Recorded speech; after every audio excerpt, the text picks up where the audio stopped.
Hi అండి అందరికీ. ఉల్లిపాయలు పచ్చిమిరపకాయలు కట్ చేసి పెట్టుకున్నాను. 2 స్పూన్ల నూనె వేసేసుకుందాం.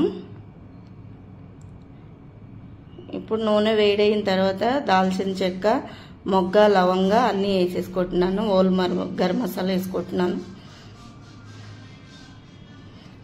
3 ఉల్లిపాయలు అండి, ఇవి మీడియం సైజ్ ఉల్లిపాయలు తీసి కట్ చేసి పెట్టుకున్నాను.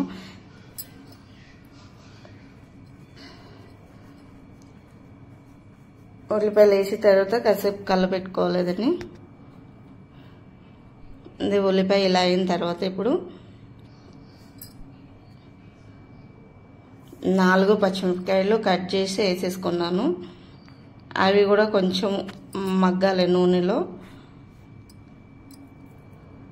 కొంచెం సాల్ట్ అండి, అవన్నీ మగ్గడానికి, ఉల్లిపాయలన్నీ మగ్గడానికి సాల్ట్ కొంచెం వేసుకున్నాను, 1 స్పూను.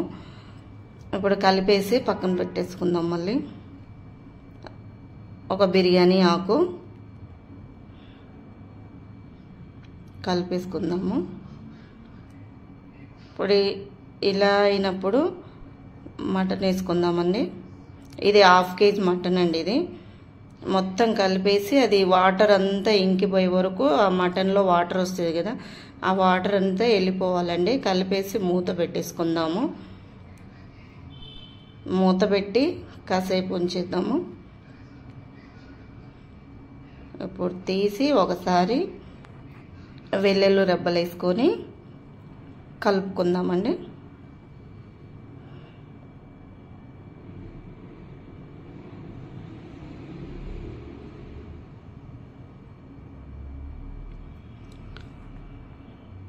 ఇప్పుడు కొంచెం పుదీనా వేసేసుకుందాము. పుదీనా ఇప్పుడు ఇట్లా మగ్గిన తర్వాత వేసుకుంటే దాని ఫ్లేవర్ అనేది పడుతుందండి మంచిగా. అప్పుడు మటన్ అనేది మంచి ఫ్లేవర్ పట్టేసి టేస్టీగా వస్తుంది.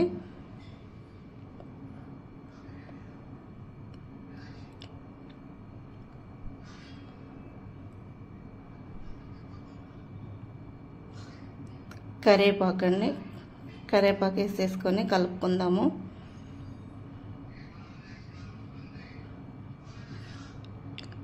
అల్లం వెల్లుల్లి paste 1 teaspoon, 1 teaspoon వేసేసుకొని కలిపేసుకొని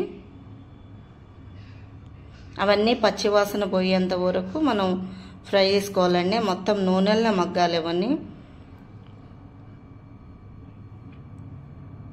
ఇలా మగ్గిన తర్వాత ఇప్పుడు కొంచెం పసుపు అండి, 1/2 టీ స్పూన్ పసుపు వేసి కలుపుకుందాము.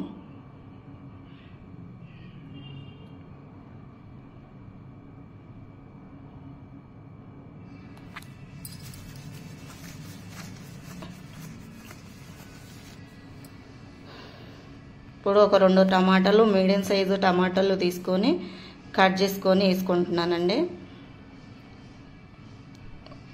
ఇవన్నీ నూనెలో ఇట్లా మెత్తగా అయ్యేంత వరకు మగ్గ పెట్టేసుకోవాలి. మూత పెట్టేసుకుందాము. ఇదిగోండి ఇలా అయిపోయింది కదా, మెత్తగా వచ్చిన తర్వాత ఇప్పుడు కలుపుకుందాము. ఒకసారి కలుపుకొని 2 స్పూన్ల కారం అండి, 2 స్పూన్ల కారం వేసేసుకొని మనం సరిపోయినంత వేసేసుకొని కలిపేసుకుందాము.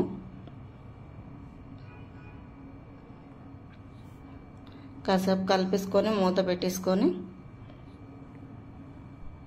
మొత్తం ఇలా మగ్గిపోయింది కదా నూనెలోనే, మొత్తం కారం అన్ని పచ్చివాసన వెళ్ళిపోయిన తర్వాత వేడి నీళ్ళు అండి, వేడి నీళ్ళు కాసుకొని వేడి నీళ్ళు వేసుకోవాలి. ఇందులో వేడి నీళ్ళు వేసుకుంటే ముక్క మెత్తగా ఉంటుంది, మంచిగా తొందరగా ఉడుకుతుందండి వేడి నీళ్ళు వేసుకుంటే.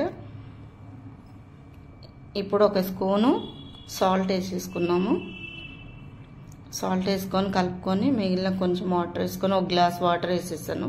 అంటే గ్లాస్ అంటే 1/2 లీటర్ వాటర్ వేసేసాను.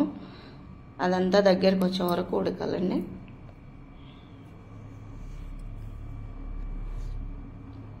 అదిగండి ఇలా అయిపోయింది కదా. ఇప్పుడు ఒకసారి కలుపుకుందాము. ఇలా దగ్గరికి అయిన తర్వాత ఇప్పుడు అదిగో ఎలా అయింది చూడండి, మంచిగా దగ్గరికి వచ్చింది కదా. అది చూస్తుంటేనే నోట్లో నీళ్ళు ఊరిపోతున్నాయి. ఇప్పుడు అందులో ఇప్పుడు ధనియాల పొడి, జీలకర్ర 2 వేపుకొని పొడి చేసి పెట్టుకున్నానండి నేను. అది 1 టీ స్పూన్ వేసుకోవాలి. కొంచెం కొత్తిమీర లాస్ట్లో అయిపోయింది ముంట్లో కొత్తిమీర వేసేసుకొని ఒక 5 నిమిషాలు ఉంచుకొని ఆపేసుకోవాలండి దాన్ని. ఇప్పుడు కొంచెం మూత పెట్టేసుకొని 5 నిమిషాలు ఉండాలి. ఇప్పుడు రెడీ అయిపోయిందండి కూర.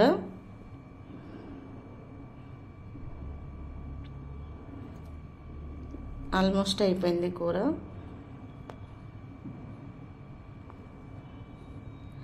ఇలా అయినప్పుడు ఆపేసేసుకోవాలి. ఇప్పుడు స్టవ్ని పక్కన పెట్టేసుకుందాము. ఇప్పుడు వచ్చేసి బగారా రైస్ అండి. 2 స్పూన్ల నూనె, హోల్ గరం మసాలా, దాల్చిన చెక్క, మొగ్గ, లవంగ, బిర్యానీ ఆకు అవన్నీ వేసేసుకోవాలండి. పచ్చిమిరపకాయలు అండి, ఒక 5 పచ్చిమిరపకాయలు వేసేసి కలపెట్టుకోవాలి.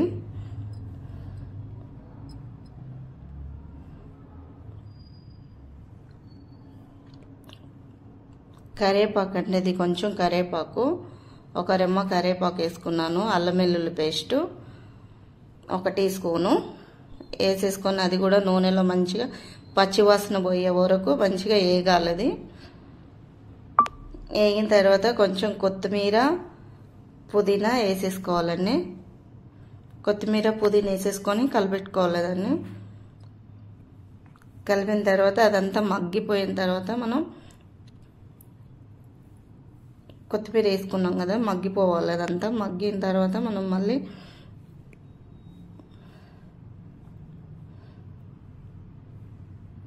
అదిగోండి అలా అయిపోయింది కదా మొత్తం మగ్గి. ఇప్పుడు వాటర్ వేసుకుందామండి. వాటర్ వేసేసుకున్నాం కదా. వాటర్ నేను 1 గ్లాస్ అది తీసుకున్నానండి. బాస్మతి రైస్ తీసుకున్నాను. 2 గ్లాస్ వాటర్ వేసాను. సాల్ట్ అండి 1 టీ స్పూను వేసేసుకొని అది మరిగిన తర్వాత ఇప్పుడు అది మరగనివ్వాలండి. మరిగినాక ఇప్పుడు రైస్ కడిగి నానబెట్టేసుకున్నాం కదా.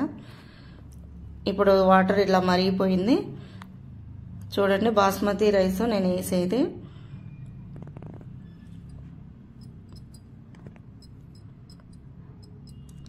రైస్ వేసేసుకున్నాం కదా, ఒకసారి కలిపెట్టుకుందాము. కలుపుకొని మూత పెట్టేసుకుందాము ఇప్పుడు కొంతసేపు.